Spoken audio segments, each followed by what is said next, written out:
Darren, tell us a little bit more about yourself. I'm a Peterborough native. Been living in Toronto for over 14 years. Yeah. Had a short stint at Whistler. Yeah. But I grew up as an avid computer enthusiast. My first computer was in a 286 in the early 90s. Yeah. Kind of my first endeavor into, I guess, commercialization or business at some capacity. We ran a bulletin board. I'm not sure if anybody here was in that kind of a day and age, but in the early 90s, we were using remote access and building ASCII-based, bulletin board services. Yeah. So we did that for a number of years, and then I kind of migrated out of the tech space for a little bit of time there. I moved out west and tried to snowboard. My kind of gig at snowboarding. Long story short, brought me back to Toronto, and I ended up finding myself back in the IT space, and some consulting, and then kind of everything that came to the fruition about 4 or 5 years ago. Yeah.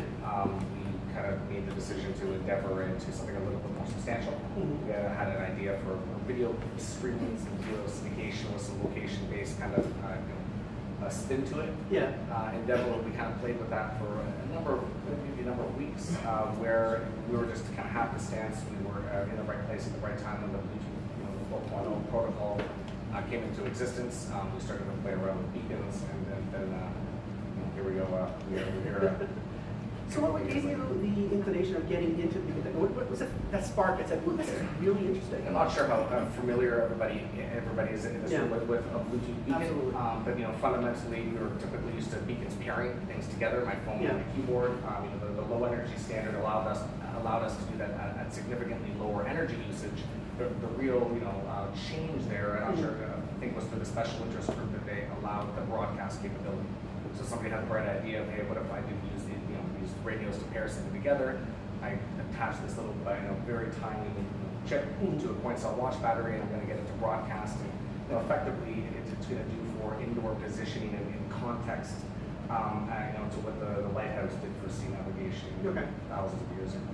So when we looked at that, we looked at the capabilities, and then I had the intuition that it was going to be a game changer, I guess, in some capacity within space. Yeah. And we realized very quickly that based on the simplicity of the device, they really just broadcast it. They don't really collect. A lot of people don't realize how simple the actual beacon is.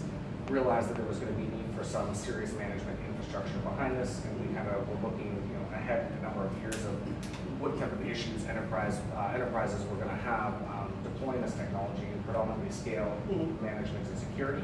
And then that's in essence kind of what led us down this path. We started to build out services to support that, and that's just kind of snowballed over the last couple of years. So again, I guess in a layman's term, are really these beacon and proximity sensors and all these are really, what's the main purpose? Well, think of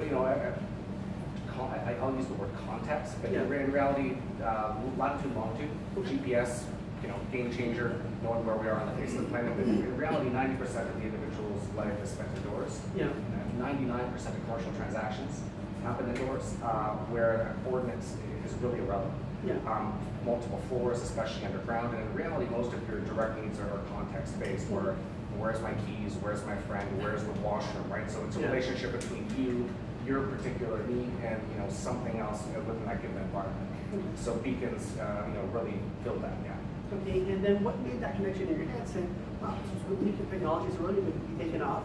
Now we need to have the infrastructure or the data, or a way to understand the data. Standardization. I know that right now the iBeacon standard is the kind of the predominant protocol. Again, I'm not sure how familiar everyone here is, but Google has now entered the space with the Eddystone platform and pushing the physical web project, which is very exciting. Kind of a completely different spin where they're trying to meet the need for particular applications for every use case, and basically opening up the capabilities within the web browser.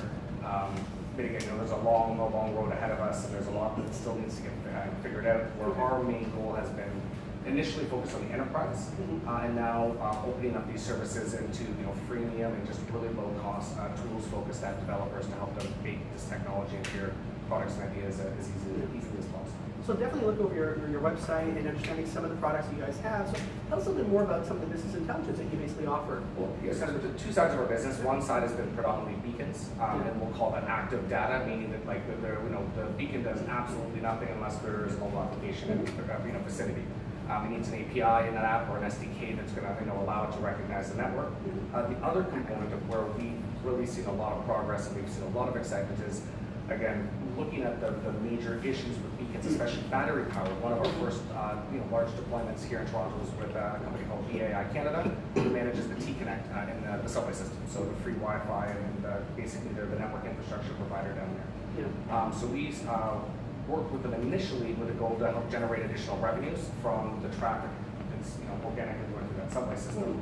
And then the first kind of phase of that, we realized with some of our scanning, just looking at basically using these, what we call app beacons. In essence, it's an advanced proximity beacon. It's a powerful single board computer with a handful of radios on there that's capable of doing a whole number of things. Predominantly right now, our clients are using that to collect, I use the word scoop. It scoops a lot of data out of the environment, Wi-Fi and Bluetooth sensors. We have some pretty robust databases that are able to absorb a tremendous amount of location-based. We get almost 1.2 million people a day. A lot of people don't realize outside of Tokyo subway station in Hong Kong, it's actually, I think, the second busiest in the world. So what we do for them is, again, help them understand how people use their environment. They had been typically using Cisco infrastructure, but there were some major limitations on its ability to pull the amount of footfall, the traffic that we're having in that environment. And then there's some unique, the passive component.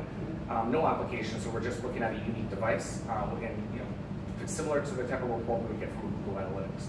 So you can imagine that there's a whole plethora of use cases, whether you're a marketer or an operations, security. So depending on what hat you're wearing within that organizational infrastructure, there's a lot of value within that data. Other component of what we're really working on right now is trying to solve the issue of control of access, meaning that this Bluetooth is a simple device, it broadcasts a unique identifier, very hard to take that away from someone, right? So if I allow an application access to that and I wanted to cut them off, I'm literally going to have to physically go out to that site, use the manufacturer's administrator app, and one by one rotate unique identifiers. So we built some unique infrastructure that solves that problem, in essence, where we've kind of abstracted cycling the unique identifiers on the device and building web-based management systems so I can log in and subscribe to access, or in essence provide any type of cost per click or cost per conversion, any type of typical marketing channel or ad buy. We can again abstract through some web services and allow brands to in essence access people at their point of highest intent. Okay. So again, what's kind of the best use cases directly for iBeacon technologies and everything else before? That's a tough question. So right now, again, it's predominantly marketing is a big driver, but in reality, a beacon fundamentally you can automate who, when, and where. Okay. So if you get creative and think about that capability in your day-to-day life, and as we everything gets more digital and more automated, that ability to again very granularly, where we can really control something within about 18 inches, identify whether who it is, and then automate the who, when, and the where of any situation. So there's aside from the marketing, we're doing a lot in operations, asset and human capital management, and then also automation control. So there's a plethora again of use cases for the technology above and beyond the marketing component, but that's kind of the big driver right now and what's Okay. So now you identified some issues that you have this great technology, you have a good idea, you get this plethora of information. Now you start diving into creating your own platform to basically control, take it in, and simplify it? Yeah, so we've been working on the underlying, like what we'll call App Engage. App Engage is our kind of the core of all of our technology for close to 4 years. But now, again, we've realized, again, a lot of the organizations weren't really ready to dive into the engagement and have had a big eye on the data component. So that's very often where folks start. It's in essence been kind of in our roadmap from the onset. The passive component is very new to us. And again, even from the very onset of doing this, we realized that there was an opportunity to help brick and mortar businesses generate revenue just like websites. So there was a lot of technical caveats that it took us to reach a workable system. So I mean, a lot of us deal with SaaS platforms, and because we're basically all technology based as well. So can you tell us a little more about the history? When you first started off your platform, how did you really figure out what you really want your platform to be? So you have this general idea of going, okay, these are all the functions I want, and then you starting from scratch and say, okay, let's start. Originally, we had focused, and even with most of them, the deployed like turnkey technology is marketing related, where in essence there's an SDK that goes into a mobile application. We have an administrator application. We're hardware agnostic, so you can grab a beacon from any manufacturer, and we really aim to simplify the process. So even initially, not really much has changed from how we saw the original user interface working. Yeah. We've spent a lot of time and energy over the last couple of years trying to make it as easy as possible for somebody that's ever, if you've managed an email marketing campaign, literally the platform is very intuitive, very easy to use. A big change for us though is now we've been calling ourselves a complete proximity platform for years, but we really haven't included real location-based services, meaning the geofence. Okay. So that's something really exciting that we're now launching the AppEngage V3. Yeah. And as our clients have become more aggressive with the beacons, we've had the same remark from all of them being, we really like your tool, but still the majority of our location-based services are geo. So we made a big sprint over the last 8 months, looked at some of the best tools in the marketplace, and we've now made that directly into the platform. It's going to be launching in the next couple of years. Fantastic. So with this application, you're seeing all these new technologies. What were some of the biggest challenges you faced early on when you first started this whole endeavor? So first you have the hardware, then you have the software. I mean, there's going to be a lot of things. Originally we tried to make our own beacon, which we realized real quickly wasn't a good idea, and we didn't have but we're that rich. As hard as it is to make a hardware component. So that was, we almost went under a couple times in the first couple months doing that, where we took a bit of a step back and we realized, there's lots of hardware on the market already.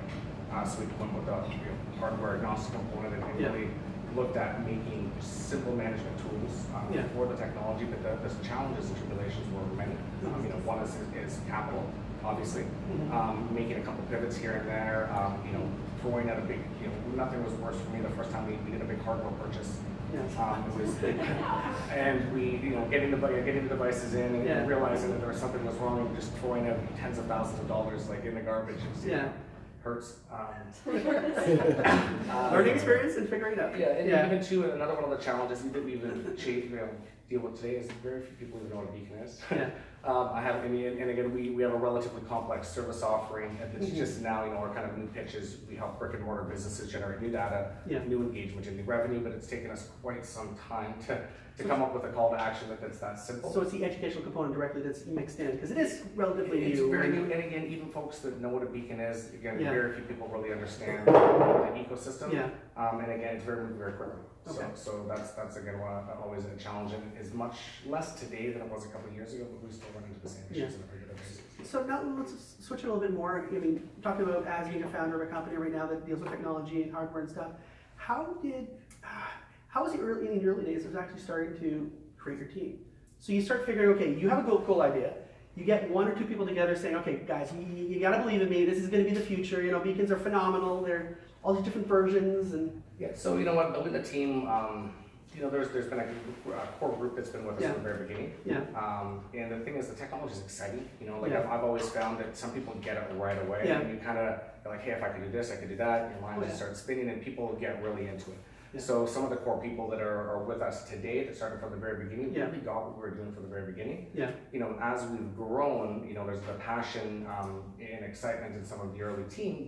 We now lack a lot of the skill sets.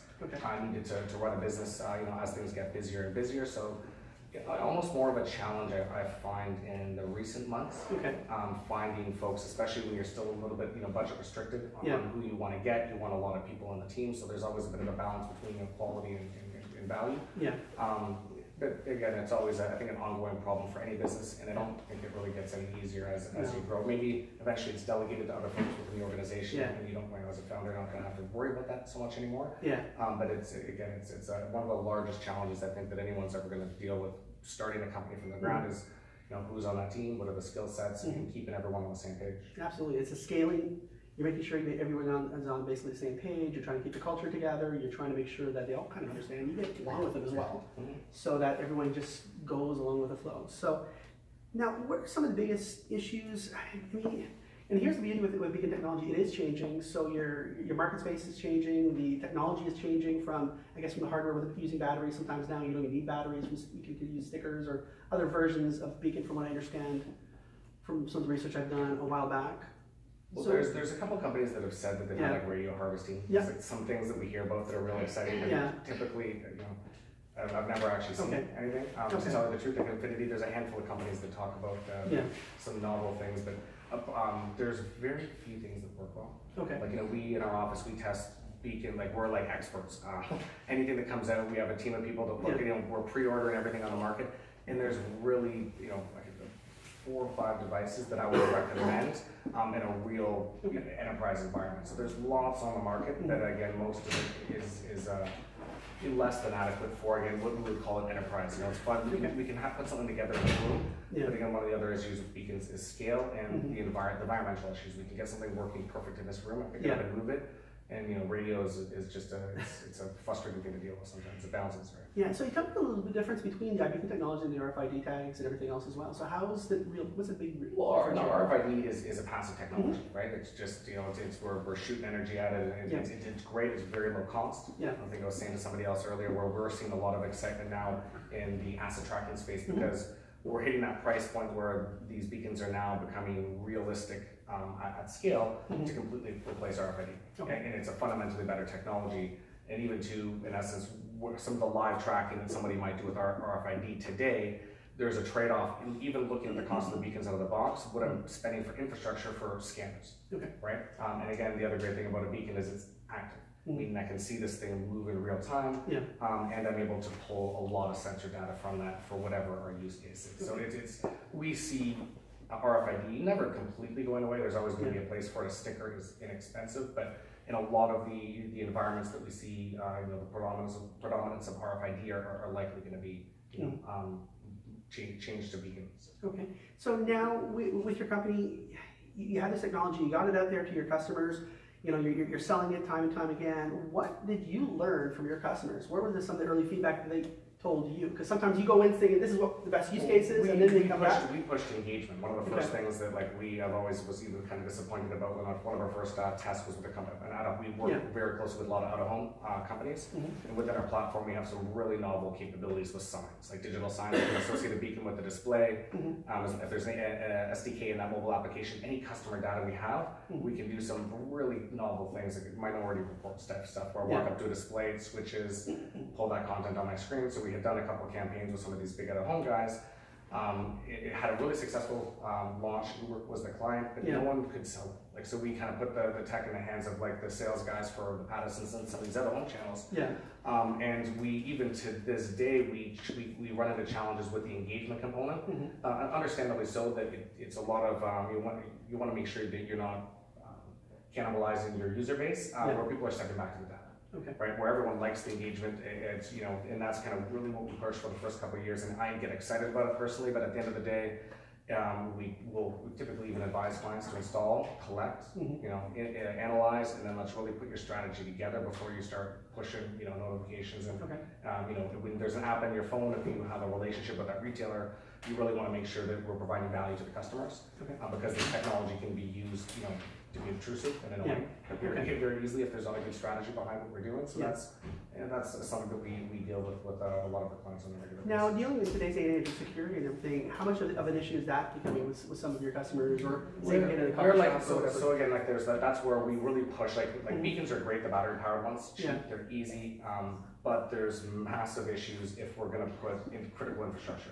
So that's really where, over the last couple of years of us developing the app beacon technology and that platform, even aside from the advertising component, where I can now have full control over who has access to my network. I can have multiple apps running with different permission sets. We can have things running on different radios. It opens up an incredible amount of control for a property owner to be able to deliver services, control who has access and or not. And even you know, some of the scanning technology can even identify a lot of threats within an environment. Maybe if there's devices that aren't supposed to be here, there's all sorts of unique things that this offers to the space owner to control and enhance their space. So with all the stuff that you've done and you've seen over the last little bit, can you give us an idea of some of the best case studies, or maybe the best projects that you've seen that really get you excited? Typically, so again, we very often fulfill a very small piece of the puzzle. You know, so even in half of the really cool things we've done, we're not even really allowed to talk about it. You know, it's the agency that came up with the idea. We're just really facilitating the technology. But we did our first kind of front end. We have a really good relationship with the City of Toronto. We do a lot with the waterfront and the harbour front. So I'm not sure if anyone there was the Tio icebreakers. Did anyone have the opportunity to go down to the waterfront over the winter and see the art installations down there? One place? So it was really successful. That was the first time that we did a campaign front to end. We built the app for them. We did the creative, and it was, I'm not sure what the numbers off the top of my head, but I think the last attempt at building an application as a navigation tool for an art thing, you know, like 200 downloads, terrible numbers. So we had, off the top of my head, I think close to 60 or 68% of the people that downloaded the app visited one installation, and I think over 60% of those people visited all 5. And then the other thing that we did was really interesting Harbourfront Centre, but this is kind of a really unique case study that we're going to be publishing, but they were about to lose some of their budgets for these art events. So they were under a lot of pressure, saying the city was saying, hey, you know what, we give you guys millions of dollars, show us the money, where's the lift, what's happening? They were pressing on them and saying, you know what, over the last 4 or 5 years, the construction down there, saying it's not our fault. So what we did for them is we put the passive scanners in up and down the waterfront, and we scanned and collected data on footfall traffic 2 months before, during the event, and 2 months after, and we now tying that in with the point of sale, we proved a couple million dollars in economic activity. Oh wow! So really exciting, aside from just the campaign and then also the case study. But then even though we were actually just inbound contacted for a Cannes Creative Award. Oh, wow. So it was pretty excited to get. We're waiting to see if we're actually going to get shortlisted. But it was pretty cool. We got a phone call from a group like that when we're really not advertisers. So you mentioned really quickly before. I mean, some of the stuff you can do with the Beacon technology is absolutely incredible. Almost Minority Report style. Is there something that would really get you excited? Maybe no customers have thought about this yet, but what do you think of? What would be the coolest thing for yourself? You know all the stuff that can be done. At the end of the day, it really comes down to strategy. Like once you look at what the capability are, you can really provide. If you're creative and you think about what would I want as a consumer. One thing that's great too is just the nature adding beacons to something. We all know the internet it's for everyone, right? Like I know I'm not special. No matter how much you make me feel special, if you give me an offer, if I'm out and about in the real world, and now I know, and I'll always say to people, if I say, hey, what's behind that door? You might pretend you don't care. You know what, no matter what, you're going to leave the room just wondering, like, oh, what's behind that door? You know, like there's that sense of wanting to know really drives human behavior in a really unique way when we bring point to presence content where I know I'm special. You know, like I know I only got this because I'm here, and it psychologically is going to make me respond very different.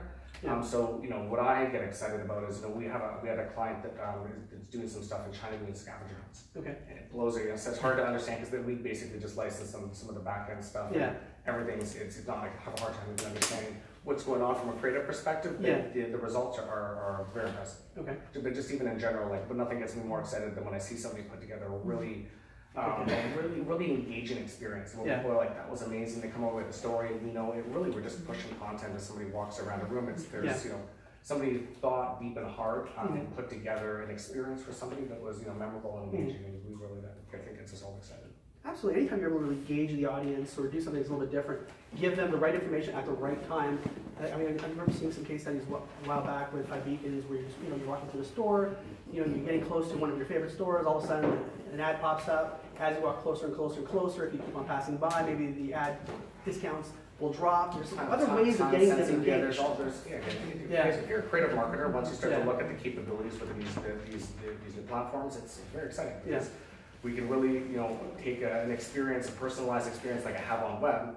When I'm, my intent's low, maybe buy something. But in reality, if I'm out walking in the mall, there's no better time to get me to do what I want a pair of khakis anyways. It's lazy, right? So like if you're if you're able to parse the web, the web-based in that physical world and really try to offer people valuable offers and valuable information at timely. Timely and opportune moments. It's very compelling. Now, with all the stuff that you've seen, you've done your business, you've been doing this for a while. What year did you start this off and everything? The company, we started working on the technology in late 2012. Oh wow! Okay. The company in its current state was incorporated in September 2014. Oh wow! Okay. So we kind of had a number of pivots for. We worked on what we were doing in a stealth mode. We have some really unique patents as well. So part of our business is we were early filers, and we have systems and methods for addressing beacons and a lot of technology around basically being able to run an addressing schema headlessly on IoT network. So there's kind of another side of our business, but that was, we ran kind of very, very secretively for a number of years where we didn't tell anybody what we were doing. And then in essence, as soon as we had incorporated and kind of came out of whatever term of the shell. So through this process, you started in 2014. Let's say, based on your newest iteration in 2014, what if you had a magic mirror, you're able to go back in time and fix some things and change stuff around, what would be some of the biggest changes you would have made? Good question. You know, the easy thing to say is right now is I would have focused more on the data component right off the bat. That's again hindsight's 2020, right? And even today, like I think we all get more excited about engagement and opportunities than just collecting an enormous amount of data. But that's really where the market's going right now. You know, other things I wouldn't have, printed hardware. I could probably make a big list of things that I wouldn't have done, but at the end of the day, hindsight's 2020, and it's easy to say what you wouldn't have done, but everything leads you to where you get, right?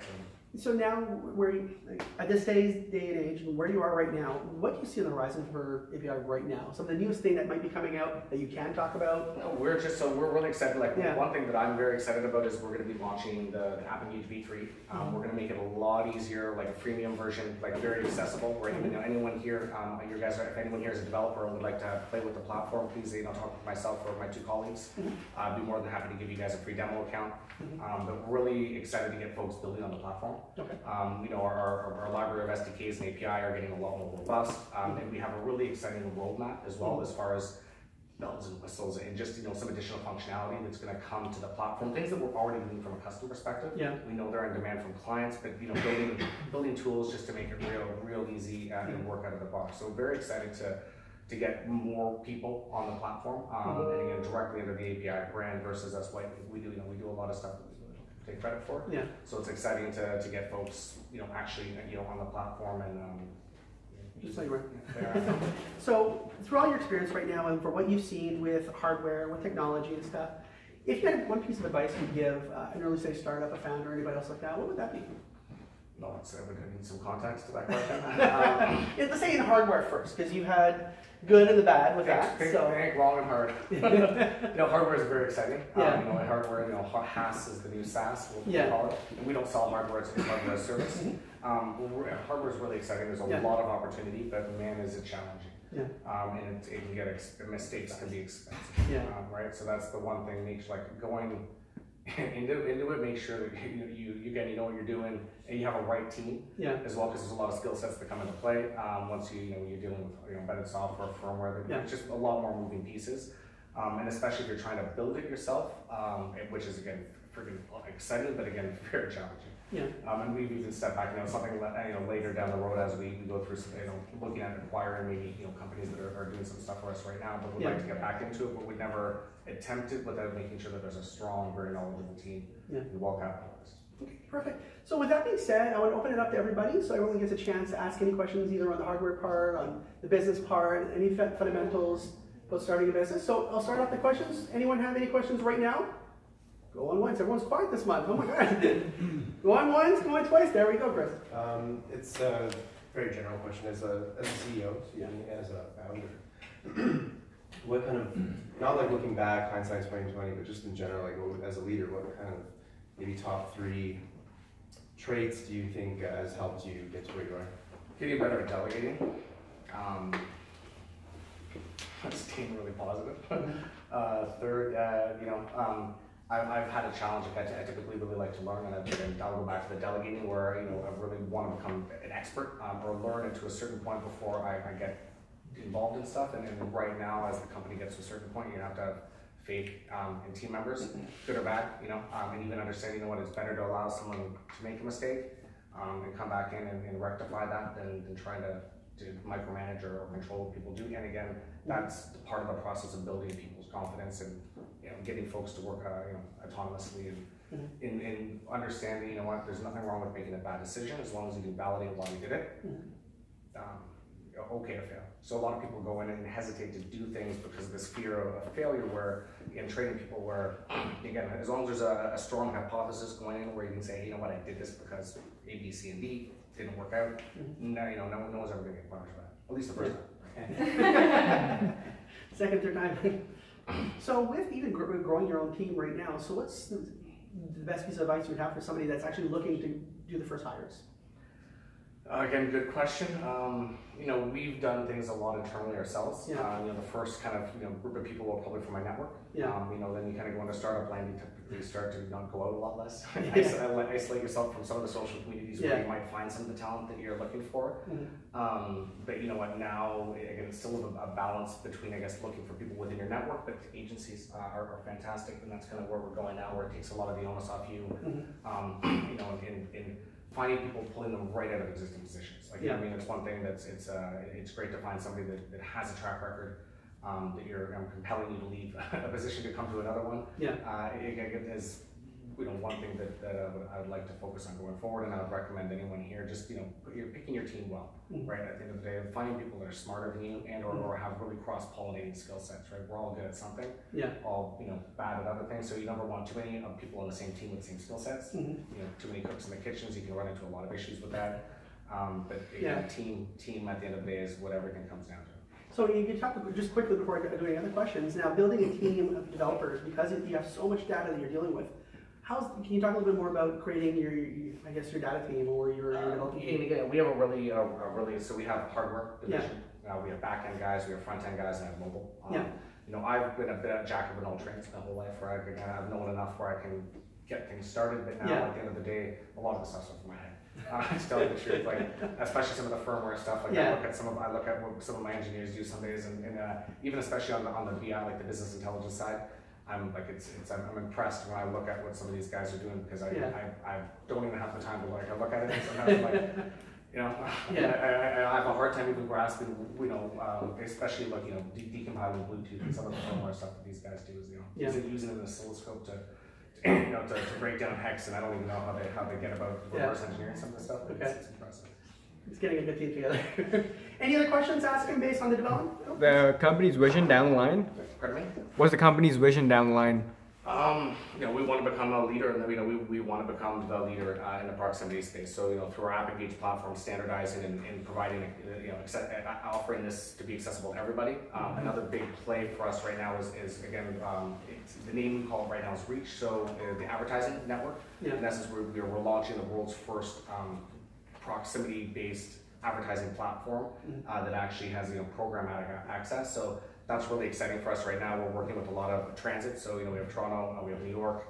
We're you know, in talks with a lot of the other major transit centers in the world. And that's kind of really one of our main missions, right? Myself personally, there's a couple of other caveats with the company. You know, we have a really robust IP, you know, like patent strategy, but I really want to focus on the transit near the home. And you know, the byproduct of this is, you know, when you now leverage AppEngage, or when you leverage this technology, I now have you know, new monetization tools for either for you or for your clients, where, you know, nothing's more, from a capitalist perspective, but nothing's more exciting than when you get to do something that you like, and it's providing value on a couple different levels, where there's almost immediate ROI. So, so it makes things, you know, easy to sell, and then makes things you know, easier when there's revenue being generated. Absolutely. From doing things, right? Perfect. Any other questions? Yep, there you go. So how much having a patent is effective in attracting investors? Incredible, even if it's nothing. Literally, it's like the first